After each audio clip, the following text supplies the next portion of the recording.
Hello friends, எல்லாருக்கும் வணக்கம். இந்த வீடியோவில் நம்ம என்ன பார்க்குறோம்னா, ஓய்வூதியதாரர்களுக்கு அகவிலைப்படி உயர்வு குறித்து அரசு முக்கிய அறிவிப்பு. வாங்க டீட்டெயில்ஸாக பார்க்கலாம். தமிழக அரசு அறிவித்துள்ள அகவிலைப்படி உயர்வு ஓய்வூதியதாரர்களில் யாருக்கெல்லாம் பொருந்தும் என அரசு உத்தரவிட்டுள்ளது. தமிழகத்தில் அரசு ஊழியர்களுக்கு 4% அகவிலைப்படி உயர்வை அரசு அறிவித்துள்ளது.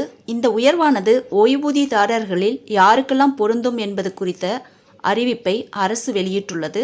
அதில் அரசு ஓய்வூதியதாரர்கள், அரசு உதவி பெறும் மற்றும் உள்ளாட்சி மன்ற கல்வி நிறுவனங்களின் ஓய்வூதியம் பெறும் ஆசிரியர்கள், உள்ளாட்சி மன்றங்களின் ஏனைய ஓய்வூதியதாரர்கள், பொதுத்துறை தன்னாட்சி நிறுவனம், உள்ளாட்சி அமைப்பு, கூட்டுறவு நிறுவனம் ஆகியவற்றில் தகுதி உடைய அரசு பணியாளர்களுக்கு கிடைக்கும். மேலும் தமிழ்நாடு சிறப்பு விதிகளின் கீழ் சிறப்பு ஓய்வூதியம் பெறும் ஓய்வூதியதாரர்கள் அகவிலைப்படி உயர்வு அறிவிப்பு கிடைக்கும்.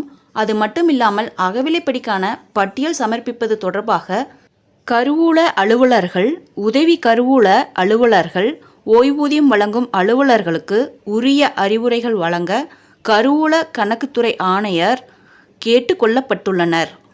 ஃப்ரெண்ட்ஸ், இந்த தகவல் உங்களுக்கு யூஸ்ஃபுல்லாக இருந்தால் என்னோட சேனலை சப்ஸ்கிரைப் பண்ணுங்கள், லைக் பண்ணுங்கள், மற்ற நண்பர்களுக்கும் இந்த வீடியோவை ஷேர் பண்ணுங்கள். தேங்க்ஸ் ஃபார் வாட்சிங்.